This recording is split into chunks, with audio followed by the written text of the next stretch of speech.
Hello, hello, hello, and welcome to the Mystic Nerd Squad podcast. I'm your host, Kelly Meyerson, and this episode, I'm truly excited to tackle a topic that has been on my mind and on the mind of so many people that I know, in particular women in midlife. And the topic is menopause.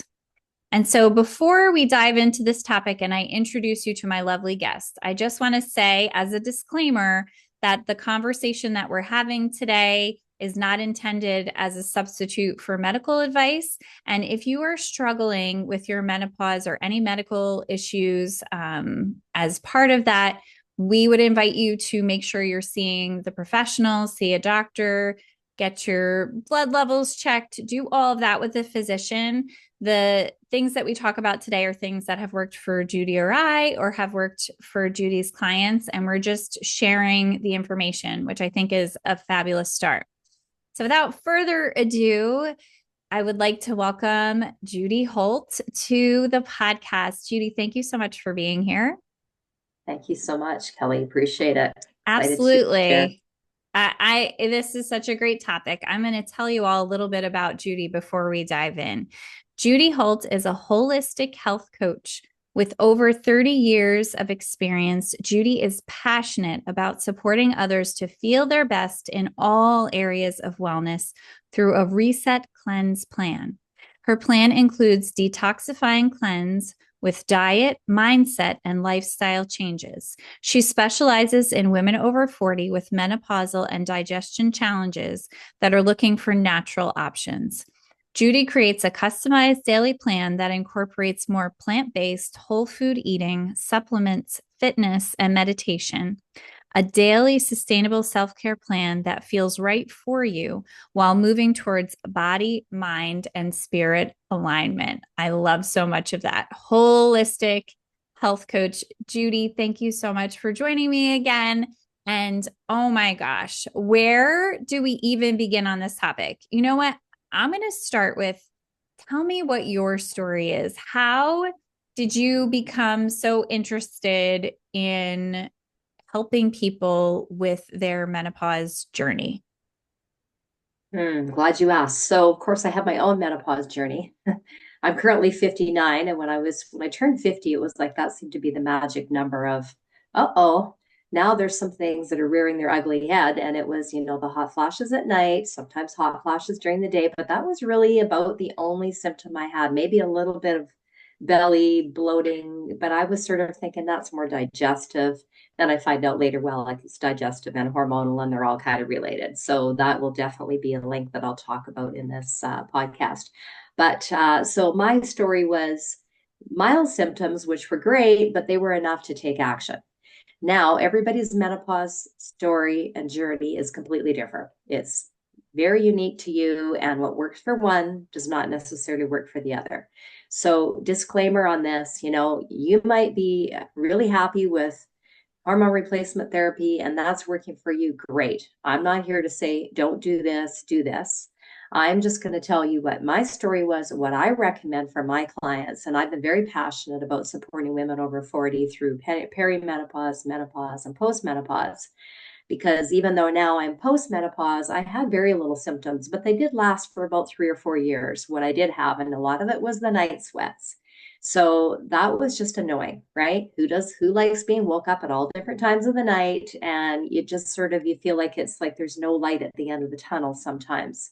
So I already had a lot of tools in my toolbox from being a holistic health coach, and already was, using good quality supplements. And I had some things that I knew would support that.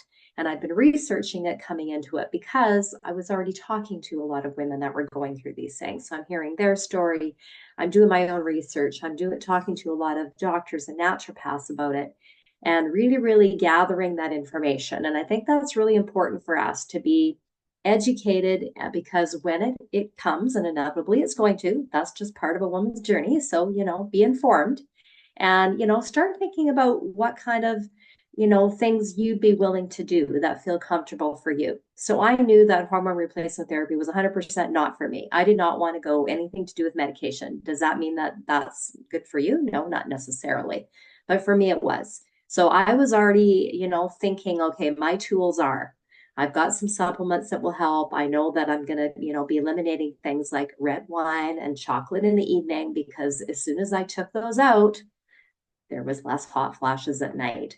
Caffeine, all the things that typically women tend to really gravitate towards. And I was hearing a lot of things from my clients about weight gain as well and metabolism slowing down. I mean, inevitably, these are things that happen as we get older, but they seem to be exacerbated during the menopausal phase because their estrogen levels are really out of whack. So also I spent a lot of time researching and learning about that and have some tips that I'll share on that as well with you today. So my story is really just working through it quite smoothly myself, with natural options, lifestyle changes, diet changes, supplements. And notice how I said lifestyle first, because I really think that's where it needs to start. And then the mindset piece. I really want to just bring to the point, if you study the Japanese women, they are treated as a sacred phase of life when they are in menopause. So it's not like the dirty little secret. It's not the bad thing. And not be thinking in your 30s and 40s, oh my God, I'm gonna have menopause. It's gonna be so bad. My mother had this and my grandma had this. That does not mean that that's you. Everybody's journey is really unique, and put lots of love and light going forward into that phase of life, and be very mindful of things that you can do to change that thinking and that view that other people might have about it. And that will really help your experience be much more positive, and just embrace it. I mean, look at these Japanese women. They're treated like the spirit wise women, because they've had all this knowledge when they're past menopause or in menopause, and it's a celebrated time. Mm. So how do we get back to that feeling of we're celebrating our womanhood, you know? And it doesn't mean you're not going to be a woman anymore because you're in menopause. No, you know? So I just want to throw that out there. I think that's an important point. I love that point, and I think it's very interesting times. I don't know if you've seen it, but PBS put out a documentary about menopause and women and doctors sharing their experiences with menopause, which is just really kind of unprecedented because I feel like when I was younger, it wasn't something that people talked about, except maybe to be like, oh, ha ha ha, that's something that happens to women in their 50s. And suddenly they have night sweats and they have hot flashes and, it's uncomfortable, but really nothing more than that. But as I'm coming to study it from my own personal journey, learning so much more about all of the areas of your health and well-being that are truly impacted by the change that's happening and how your body responds to no longer having the presence of hormones in the body. So, what have you noticed, like in terms of the conversation around menopause in more recent times, like in the past year or so? Oh my gosh, it's just exactly like you say, Kelly. I mean, women are way much more vocal about it now, which is Mm. great. It's not the big taboo topic.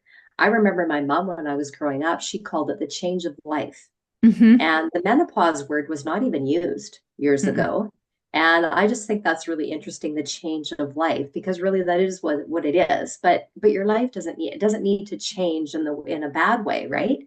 It's just adopting this newness, this new phase, this new wise woman phase, if you want to think of it that way. And when you look at what the definition of menopause is, I mean, briefly or basically what it is, it's like, typically around any time, but they say the average is 50. Well, then there's women in like 38 that are going through menopause. And then there's women that are 58 and still having their cycle. So it's all over the place. And, this typical age range to me doesn't really mean a lot, but basically, common symptoms like hot flashes, mood swings, deep sleep issues, and weight gain. So that's kind of what the definition is. If you're in that phase and you're not having a cycle for more than 1 year, okay, now I'm in menopause. So it's like, okay, but when was I in perimenopause? And actually, when was I in menopause, and then because if I haven't had a period for a year, doesn't that mean I'm not in menopause anymore? Like, am I on a post? Like, there's just a lot of like gray area around what the doctors call, and I'm not trying to make fun of the medical system, but I do think it's quite funny how it's like, okay, so when am I actually in it? So, and there's just a lot of things that I would love to get into if you are open to that, Kelly, about diet and nutrition and exercise, and that can really help you with the natural journey through it and Yeah. with a holistic approach. Yeah, I would love to talk about that because I mean there, as you said earlier, there's many choices and ways that people can go in terms of managing symptoms. And I tend to agree with you about I have just been finding for the past, I'm 47, I'll be 48 at the end of this month. I've been finding for the past few years that there are just some things that don't serve me anymore. So, like, for example, a lot of sugar doesn't serve me very well. Uh, Coffee more than just like a cup a day doesn't really serve me. Wine, any kind of alcohol. I've actually stopped drinking alcohol entirely because I just felt like it does not really serve me. I don't feel good. It's not good for my system. I find that it's more sleep disruptive. And so those things I felt I've made some choices to cut things out that I find are not really adding any nutritional value and to really shift my mindset about food being fuel versus, really going for those things that are just like feeding my feelings, which I would have done in the past. So, like baking a bunch of chocolate chip cookies and testing one from every tray that goes in and out of the oven. I find those kinds of things not serving me. I don't feel well. And I'm more interested in waking up and feeling really energized and motivated and excited for the day and not waking up and being like, why did I eat that last night? Exactly. 100% agree with you. I love how you mentioned, Kelly, about food is fuel and just really changing your thinking about it. It's not like I have to cook dinner, it's I get to cook a nutritious meal and I'm going to enjoy it with my family or, whoever. And, just looking at food as fuel for your body in all areas, and also, your brain health and balancing your hormones and keeping your digestion functioning properly by choosing more of a plant-based whole food diet. Foods that are rich in phytoestrogens, so things like soy and flaxseed, and are really helpful for balancing hormones. Now, some people have soy allergies. I get that. So then there's natural options. There's pea proteins, variety of things. But the phytoestrogens are really something I'd love to just touch on just really quickly, because phytoestrogens come from soy, but they're not really very present in soy that's really processed. So you don't want to get your like a lot of soy from soy milk and tofu and things like that. There's nothing wrong with eating that. Just I wouldn't expect to have a high phytoestrogen intake from those foods. If you get a good raw organic protein powder that has high phytoestrogens from, the soybean that hasn't had heat to extract it or alcohol to wash the beans. And the benefit of phytoestrogens is that they really help to balance hormones, and they specifically help with hot flashes. So it's been proven, it's been clinically tested.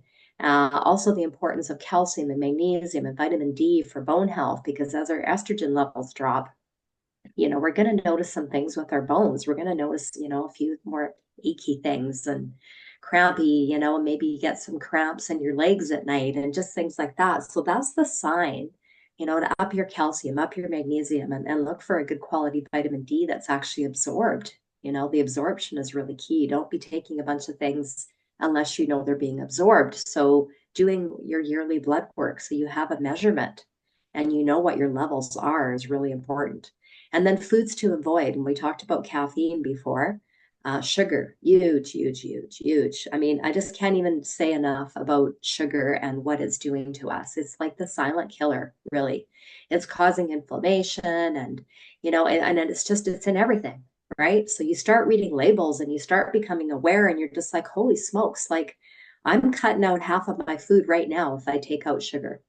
and unintentionally, right? It's not like we're going to the store and going, I'm going to be buying a bunch of, donuts and sweet things. And, it's coming along for the ride, and sauces and, dips and all the things. So I really encourage you to get into the habit, the listeners, to start making your own dips and sauces. And, and even, do we need dips and sauces? Like lots of times we kind of like, no, we just get in the habit of thinking we do. But if you're going to make something like that, make it yourself. Like I stopped using sugar in my baking for years ago. And it's not like I bake a lot, but I'll make my own whole healthy muffins with no sugar and no gluten. And I know what's in it. They don't have high fat. And I feel good when I eat a muffin instead of something bought in a store. It's like you mentioned, Kelly, like listen to your body. How is it feeling? If it's feeling crappy afterwards and the next day you're waking up, it feels like you're having a hangover, and it might not be from alcohol. It might be from the meal you ate last night that was rich in sugar or high fat or pasta or things like that. So just be really aware that a lot of these things can really trigger hot flashes and worsen your symptoms. And the three big culprits are caffeine, sugar, and alcohol. The other one is processed foods and a high Mm-hmm. sodium diet. So typically high sodium diets come from processed foods, packaged foods, things like that. Again, a lot of things coming along for the ride, sugar and high salt. So, we need salt. Our body needs good, like Celtic sea salt, things like that, but it doesn't need the other kind of salt. It doesn't need high amounts of it. And these things will increase your bloating and your blood pressure. So, we want to try to keep our body in balance all the time. So, what can we do? Again, back to whole foods, plant-based foods. Our body thrives on that because that's nature. That's, eating from nature is what we were intended to do. Now, can we have whole, beautiful, organic, fresh vegetables all year long? No, but we can choose to shop and find specific stores where we can get better quality than other stores. And, just be mindful of that. Yeah, I think that that's such a good point. It's it is a lot of extra work, and I'm thinking to myself, the listener is like, okay, guys, thanks for the policing of anything fun and enjoyable. Yeah. Um, and you know what? I completely understand that. And for some people, maybe they just haven't hit the point where, like you said, like you wake up feeling like you're hungover and you didn't even drink anything the night before. And it's from the choice of food. I will say that I was experiencing hot flashes, and I drew a direct correlation between the amount of hot flashes I was having and how much sugar I was having. So I did that. And the other thing I was thinking, the sneaky places that sugar shows up, corn syrup is one of the worst offenders. And it is very frequently in a lot of those pre-made sauces and things. So sometimes, like a good first step, maybe for people, is read labels for things, um, and make better choices. Like go for doing a better job most of the time. And I love batch cooking because I know a lot of people who are busy will say, like, I don't have the time every night to come home and cook a from scratch nutritious meal that has fresh vegetables that I have to prepare. Batch cooking is such a great way to go, and investing in containers that you can stick in the freezer. And I even make like meals that are packaged in my freezer that I can just put in my lunch bag to take to work, that I could just heat up in the microwave. And it's still going to be a very nutritious, nutrient dense meal that I've prepared at home. Actually, spoiler alert, it's usually not me. It's my husband who's the really good cook in my house. And Awesome. who keeps us eating all of our vegetables. I'm so grateful. And yeah, I think it's figuring that out. Um, and I have another health tip. I don't know if you've heard this one, Judy, but it's um, eat what you want, but add what you need. So when you're feeling a particular craving, so maybe your craving is peanut butter. We eat sun butter in my house because of food allergies, but if I'm craving like some sun butter, like add to that some sliced apples, some celery, get some of the nutrition that you also need, but allow yourself, within reason, that sweet thing or savory thing or somewhat salty thing as a portion of what you eat, but making sure that the things that you're adding are much more nutrient dense, or at least go together and create a full plate. Oh, for sure. No, I 100% agree with that. And I love that term, eat what you want and add what you need. That's great. I didn't Um, coin that one, but I yeah, heard it and I was like, I love that idea. Cause sometimes you really have a craving. And if you're yeah, eating healthy all the time and you're making all the good decisions, like you said, you make your own from scratch muffins that are nutrient dense and don't have the sugar in them. But you're not going to eat those necessarily every day, but every once in a while you want a little something, yeah. but choosing to indulge without overdoing it, which I think is a problem for many of us. I know it was such a problem for me. Like I said, chocolate chip cookies, one after the other, fresh out of the oven. Um, but giving in a little bit, Yeah. and, I don't know whether you say like 90% of the time and 10% cheating, or, giving into your cravings, 80/20, whatever it is you do it. Yeah, yeah. I like the 80/20 rule. That's usually what I Yeah. go for. And because none of us are perfect. And if we try to Mm, be too rigid with our diet, we're going to have mutiny amongst the troops. And that will be mutiny for our own self, our mindset, and it'll be mutiny in our family members. All of a sudden, if there's no junk food, there's nothing savory and nothing sweet in the house, you're going to have some pushback, and not just for your family members, but yourself. You're going to go, mm-hmm. oh my gosh, I have to like binge now. I got to go find some stuff. So, really, if you are completely depriving yourself of any sweet or any savory, you probably will be, it's not sustainable.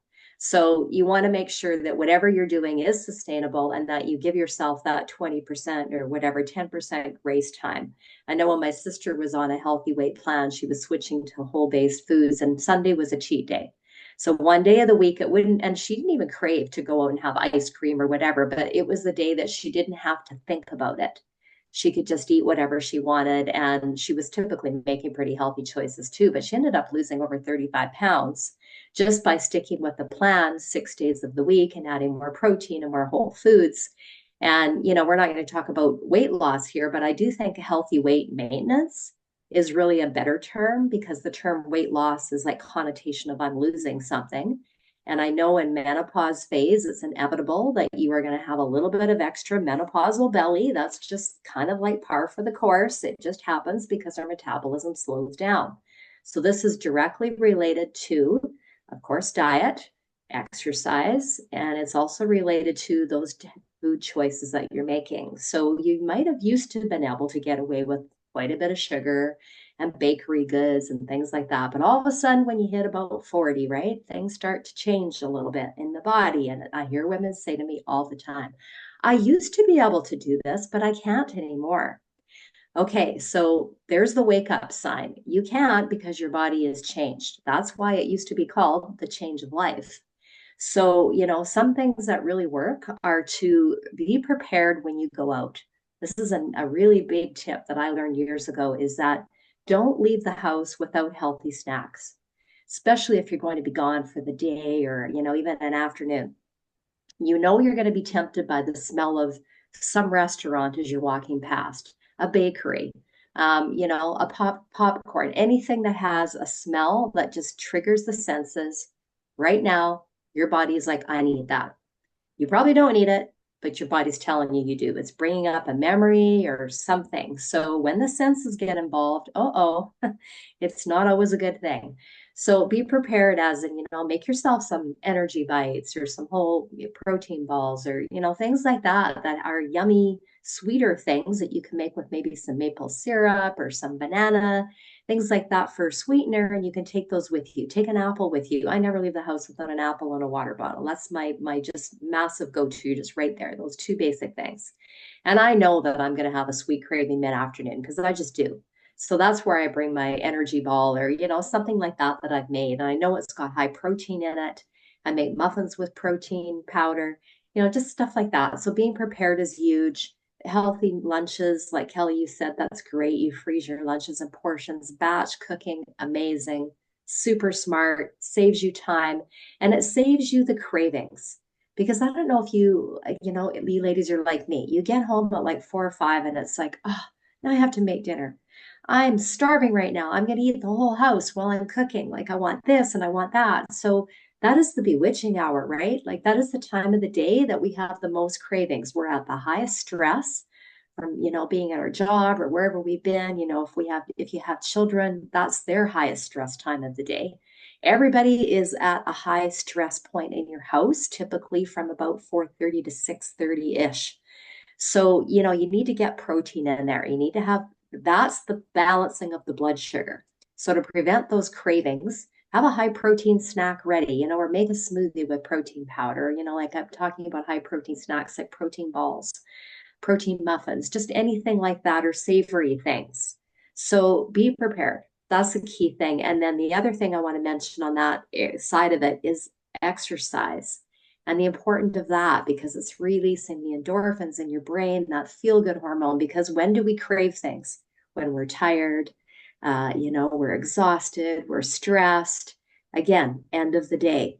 So try to get that walk in when you come home at the end of the day, or a walk over your lunch hour, something that's going to give you that movement to calm you. Some yoga, maybe. Maybe when you get up in the morning, you can get up half an hour before your household and do some yoga, do some meditation. All of these things just help our body to regulate our nervous system, regulate our cravings, slow the stress response down. Um, and all of that's going to be beneficial for prevention of menopause symptoms and maybe even, reducing things that are really high that are bothering you now, whether it's hot flashes or it's cravings or, all the things that go with menopause. Yeah. Yes. I love that you highlighted being prepared. I'm a must bring water and snack with me everywhere I go because I feel the same way. I have some restrictions in food, so I don't always know that I'm going to be out and about and be able to find something that's okay for me to eat or that just fits how I'm trying to stay healthy.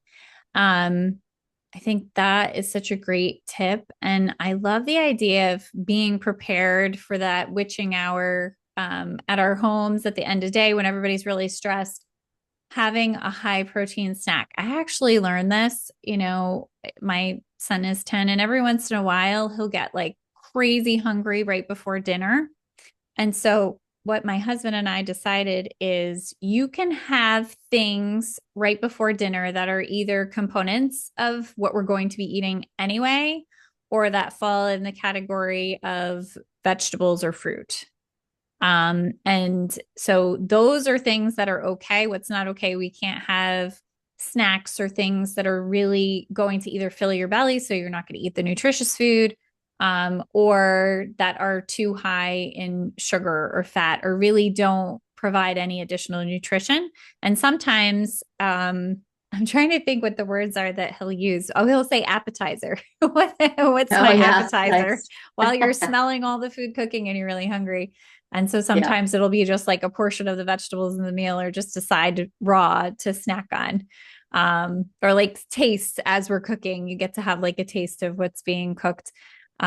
So those are just some little tips and tricks that have worked in my house. Um, yeah, And the and being protein is prepared. huge. Yeah, the Protein is protein is huge. huge. Oh, yeah, because I mean that just balances your blood sugar, right? I remember when my kids were younger and they would come home from school off the bus and it was just like the bewitching hour, of course, but it started earlier, like 3:30. And I was like, okay, as soon as they walked in the door, I handed them a protein smoothie and I'm like, just have this, take some breaths, and then we'll talk about your day. Unbelievable the difference. Instead of running in the house and throwing down the backpack and slamming the bedroom door, and especially as teenagers, and just blocking out the world because they were exhausted, they were stressed. And I mean, some of us feel like that at the end of the day, but we typically don't do it as an adult. But you know, I just Not thought, hey, typically. have a protein drink. It was like their blood sugar was balanced right away, and they were just happier and they were calmer, and I could just see the visible signs of stress just kind of going away. It's like, okay, now I'm satisfied. Now I can talk logically and not yell and get upset at the slightest little thing. And, I thought, oh, wow, there's a lot we can learn from this. And really now the latest research is showing that we need to have 30 grams of protein with every meal. So 3 times a day. So how to get that much protein? Well, unless you're going to start eating a ton of meat, which I don't really recommend, nothing wrong with, fish, chicken, and lean types of meat. But, how do you get like it at each meal? How do you get that protein? So I'm all about smoothies and protein bowls and Buddha bowls, and I have tons and tons of recipes that I'm happy to share with anybody because there's so many different ways to get protein in without having to have meat or a typical smoothie that everybody thinks that they need to have. It's like there's so many smoothie bowls and things like that, and recipes, and yeah, I'd love to share them. Yeah, I love that. And I love too the distinction between like having a juice drink or something that's supposed to be like a healthy smoothie, but it actually has a ton of sugar in it. So, Mm. how do people differentiate between those things? Whether they're getting a smoothie at a local place that has it, or if they're making it in their homes, how do they create something that doesn't end up being packed with sugar, even though it has tons of protein as well? Yeah, good question. So, I don't recommend buying them at those places because they inevitably do have like sugar bases and high sugary fruits. So I always make my own protein smoothie and I take it with me when I go out or have it, for my breakfast, or if I'm leaving the house, I'll pack one to go. But basically I use a raw organic protein powder with, very, very little sugar, and it's like a sugar cane sweetener, which is actually sugar cane's fermented. When it's fermented, it's very healthy.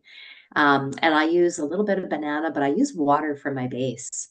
And I don't add the juices at all to the smoothie. Berries have very low sugar content, especially blueberries. So I really sort of gear towards the berries, a little bit of banana because that helps the smoothie taste good. But a lot of people don't like banana. So berries are the go-to. Throw a little bit of greens in there. So you're getting, maybe 2 or 3 servings of fruits and vegetables just in that one smoothie. So kind of get your day off to a really great start with like, okay, if my goal is to have 7 servings of fruits and vegetables today, I've already knocked off 3 at breakfast.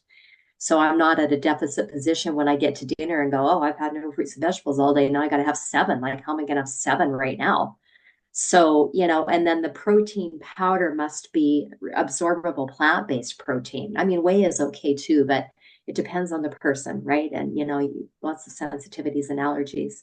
I just wanted to bring up too, Kelly, if it's okay to talk about sleep a little bit, Mm-hmm. because I think just to switch gears a little bit, I find that a lot of women, of course, the hot flashes we talked about, but a lot of times we just don't have good sleep hygiene. And if we don't have a good sleep, we're just not really good for anybody the next day, and certainly not ourselves. It's just not fun. I mean, your immune system's compromised, your ability to focus is compromised. I mean, your driving ability, like everything is compromised, your mood. So, some things that you can do to have a good sleep are keeping your bedroom cool. Even in the winter months, you do not want your bedroom to be really warm because you already have a temperature that's a little bit higher, and have fans or a cooling pillow, have a weighted blanket in your bedroom for on your bed for extra comfort, and just do things to prepare yourself before bed. Wind down with a warm bath or maybe a herbal tea like chamomile or melatonin in it, valerian root. Read a book. Like, make sure you start your sleep hygiene time about an hour before bed. So no screen time an hour before bed. So that doesn't mean you can't watch a funny movie or something, but don't watch the news. And don't be playing on your phone and your tablet with blue screen light until 11 o'clock and then jump into bed and expect that you're going to turn it off right away and you're able to fall asleep in 2 minutes. Probably not. So shut those screens off an hour before bed and just get into that. Okay, this is my special unwind time. I'm going to make my tea. I'm going to start my ritual of either reading a book, or maybe I'm going to have a bath, or maybe I'm going to have some cuddle time on the couch with a loved one, read a book, whatever it is. But just start that routine an hour before, and you'll be amazed at how much better you sleep. And have your bedroom cool. And please do not take your cell phone in your bedroom. Bedrooms are no zones of cell phones and electronics and TVs. because when those are in the bedroom, they set off frequencies and they do affect your energy. And it's like something's calling to you. Oh, my phone, I have to check and see if somebody replied to this. Oh, there's something on TV I wanted to watch. And it's so cuddly to just snuggle in bed and watch a movie. It is. But you're starting to teach yourself now that the bedroom is not just for sleep. Wait a minute, my bedroom's for watching movies, my bedroom's for checking messages on my phone, my bedroom's for doing work on my laptop. Pretty soon your body's into this rhythm of, wait a minute, where am I supposed to sleep? This is not my sacred sleep spot anymore. This is my work zone. This is my get distracted zone. You know, in this busy, high distracted world, we really need to have a sacred place that is free of technology, where we shut down at least an hour. And you will notice such changes in your sleep if you start these simple little practices. And I know it sounds mean to say no cell phone in your bedroom, because a lot of people use it as alarm clocks. Well, you know what? It's pretty easy to get any kind of alarm anywhere right now. You do not need your cell phone for an alarm clock, and you do not need to check it the second that you wake up in the morning. So see what you can do to just pick one thing you'd like to improve at a time, because it's too hard to change it all at once. Just pick one. And then, adding things like magnesium before bed and, melatonin I mentioned and valerian, those are things that really help to calm the body, calm the nervous system, preparing you for sleep. Love it. I love it so much. I'm obsessed with sleep. So this is like I'm sitting there just like, oh my gosh, I'm so excited. She's talking about sleep because this is one of my things that I just love talking about. And I completely agree with you. So much great advice in there. That the bedroom should be a sacred sleep space. And the more we treat it that way, the more we set that intention for ourselves, the better our sleep will be. Or the way I like to say it, because I can say that I still struggle with sleep sometimes. And some of it I think is hormone fluctuations, definitely as temperatures fluctuate and things are changing season by season, it's challenging to keep your bedroom cool. But what I say is, giving yourself the sleep opportunity. So, giving yourself enough time to wind down, to be ready to sleep, to get enough quality hours before you're waking up and hitting the ground running. Such great, solid advice, which absolutely everybody can take. It really, addressing your sleep hygiene is so huge. And it's such a radical act these days because so many people feel like they have to always be turned on and tuned in, and you really do not. You are not going to miss anything. It will all be there when you come back. And if you miss things, it's okay. It is so vital for you to sleep. We are, Oh, as you such a said, great. we are so sleep deprived as a species, and it's very dangerous. We're not giving the best of ourselves, and we're not feeling as healthy and well as we could. So that is my huge soapbox too. So I'm so glad you brought that up, Judy, because I think it can't really be stated enough. And I love that you talked about cultivating a routine that feels really relaxing and sets you in a state of mind and your nervous system at peace, so that before you go to bed, you just feel so serene and ready to release and sleep. And there is nothing better than that in my mind. Then I joke with my friend sometimes because she also is passionate about sleep. She has very like firm rules about, you do not call me between 10 p.m. and 10 a.m. I am not available. Those are my boundaries. And we joke about, like, especially this time of year when it gets darker a little bit earlier, I'm like, is 7 o'clock too early to like cuddle up in bed with my book and get ready for sleep? Because it just feels so good this time of year to do that. It does. And I think it's all about, Kelly, you mentioned some excellent points there. Just listen to your body. If you need to go cuddle up in bed at 7:30, then go cuddle up in bed with a book at 7:30. It's really about, if you've had a day that's really stressful, well, your body's had a lot of energy expended. It's your cortisol levels rise, of course, as our stress levels rise.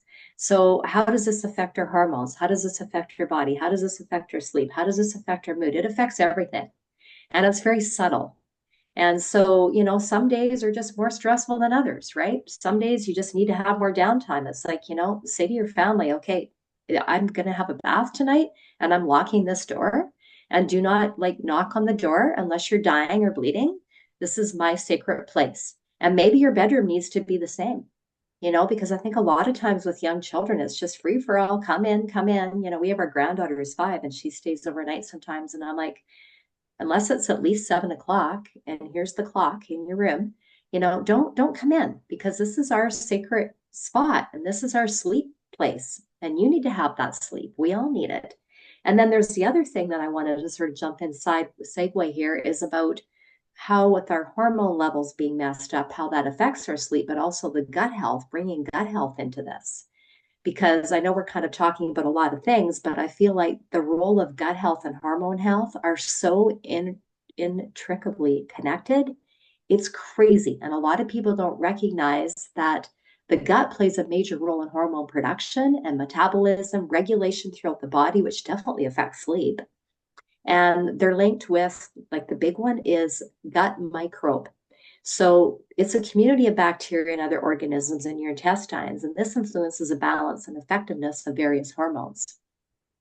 So, if you've got this gut bacteria specifically helps metabolize and regulates estrogen levels.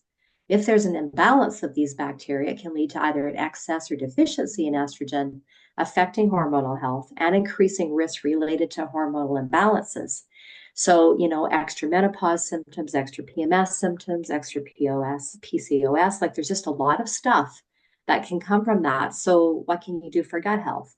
Well, things like, probiotic, good probiotic, and eating fermented foods, slowing down your eating, being very mindful when you eat, not watching TV and having 4 conversations as you're eating, because how do you think your digestion is going to be when you're not properly chewing your food? Because you're distracted by all these other things. So just the mindful eating, and give yourself a half an hour in your mealtime. This is my communication with my family members, a friend, whoever you're eating your meals with, and even maybe even on your own. But give yourself that block of a half an hour where you're not looking at your phone and you're just enjoying your food and you're enjoying that time together to unwind at the end of your day, and have your evening meal at the latest finished by 7 o'clock. Because eating too late definitely messes up your digestion. It definitely messes up your sleep, and it messes up your cravings. I don't know about you, Kelly, but have you noticed that if you the later you eat, the more you crave later? It's like your body's getting this food at a weird time of the day, and it's like, but I don't typically eat at 7 o'clock. Now I really don't even know what to do with this. Like, my body's not digesting the food, especially if it's red meat, and I just feel like bloated. And so how do you think you're going to sleep in this kind of a situation? So just be really mindful and aware of that. And then the connection with gut and cortisol levels is also because the stress hormone, that's cortisol. So there's some things that we can be doing about that to lower our stress levels. Like, I love ashwagandha. It's a great adaptogen herb that has been proven, many, many clinical studies, that helps to balance the cortisol levels and to stop the damage in the body from high elevated cortisol levels. So you may not feel stressed, but you probably are. And I don't know how anyone in this world cannot be stressed. So just be aware of those subtle little things you might notice, like maybe your cravings and maybe your sleep is being disrupted, or you're feeling really anxious a lot. Maybe you've got some anxiety or some mood swings and weight gain. These can all come from the stress hormone cortisol being elevated for like too long, which can affect your adrenal glands and just a lot of things, and your thyroid and your blood sugars. So, I don't want to open up all that can of worms, but I just wanted to mention that these are all things that are kind of linked with menopausal symptoms. And, it kind of opens up a can of worms when your hormones are out of balance, because it affects a lot of things. So, to highlight some things that are helpful, if it's okay, Kelly, can I get into some suggestions of, like, we talked about some lifestyle changes, and whether you wanted to be on hormone replacement therapy or when you wanted to go the natural route, and maybe you want to do a little bit of both. So it's a really, really a case by case personal, choice. and in conjunction with your healthcare practitioner, whether it's your doctor, whether it's a functional medicine practitioner, whether it's a naturopath, a holistic nutrition coach.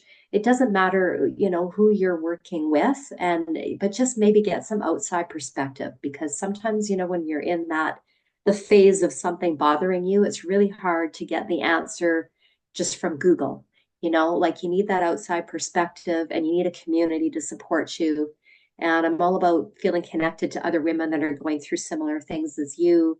The community piece is huge. So you want to feel understood, you want to feel connected to other like-minded people. So seek that support so you're not feeling so isolated and alone, and ask for help. Your partner, if he's male, I mean, let's face it, guys, they call it menopause, but they're not getting it, right? They just aren't. And I'm not sure why it's called menopause, but I think men have their kind of version of menopause too. It's just a bit different than the female. But what could you be doing to surround yourself with a community of people that understand what you're going through and support you? Because it can feel lonely. And, sometimes typical medical doctors don't really understand menopause, or give it the meaning that it needs to have. Like it can really affect a lot of things. And I think that they're missing the link with the stress hormone, and the cravings and the gut health, and that's my experience with my doctor. Some are way more open and aware of it than others, but I really encourage you to find that support that you need, and to be looking at some natural lifestyle choices, but some supplements. Things like black cohosh and the phytoestrogens have been proven to be very beneficial for hot flashes. Things like valerian and melatonin, great for calming mood, for sleep, lemon balm, chamomile teas. Like there's just a lot of things. So, and I'm happy to support anybody who would like a free complimentary health quiz. I do a follow-up wellness chat. And I also have a huge amount of recipes, and I'm so happy to share. I have recipe books on everything that are all online, and I just send you the link. No obligation to purchase or do anything. Disclaimer, don't have to do anything. Just try some new recipes and experience things that make you feel good, because feeding the food is fuel, but it also feeds your soul. And it really feels great to eat something yummy and healthy and satisfying.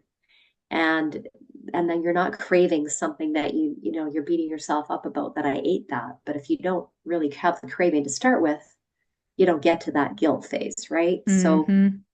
let's just really be mindful of what we're putting in our bodies, and how we can really, really get back to enjoying food and eating more mindfully, and creating a beautiful connection with friends and family members when we eat, so we can be in that place of enjoying it. And not go eating on the run, and try to really make that sacred half hour of dinner time a relaxation, something you look forward to all day. And what do what brings you joy, because if it's not joyful, then I think a lot of times we're doing things in life that are not bringing us joy. They're the have tos, the job we may not like, and that kind of stuff. So I just want to end with that, like, just really, really be mindful of what are the things that you find joy in doing. Who are the people that really raise your joy vibe? They're the ones you want to spend the most time with. Hopefully, they're your family members and your close friends, but sometimes we have to make some tough choices around that. But and just finding habits and things that really support you, support your health, support your mental wellness, and support how great you feel. Yes, all of that. I think that's such tremendous advice. Um, just to really consider all of those pieces and ways that you're adding value to your own life, between like who you're surrounding yourself with, the food that you're eating, the activities you're partaking of. I think there's so many great pieces of advice that you've shared with us, Judy, and I truly appreciate your knowledge and expertise and your willingness to share so much. We will link everything in the show notes so that you can connect with Judy. You can take that quiz that she has, which is so fantastic. I've taken it myself. And I've met with Judy to problem solve and come up with some ideas. And I think sometimes it's just those small little steps that you can take to make things better. But especially when we're thinking about managing all of the changes that we go through in midlife as women, really thinking of it from a holistic perspective, looking at our lifestyle, our mindset, the things that we're eating, the movement, the quality of our daily lives. And I love that you added that piece of joy in the end, because I think if we're not adding some joy into our lives, then it's really hard to feel like you can make it through this phase. Just speaking personally, it's a very challenging phase in so many ways. It's challenging in that your body is not as predictable as it once was for you. It's very challenging to navigate the medical system. For me in America, and dealing with most doctors don't know much about menopause at all. And you need to be such an advocate for yourself, whether that's saying, I need all the blood tests, or I really think that hormone replacement therapy is what my body needs. And I just need some support around making that decision. So, thank you, Judy. Thank you for starting this conversation. I feel like there are so many other pieces that we could tackle on it. It's such a big topic.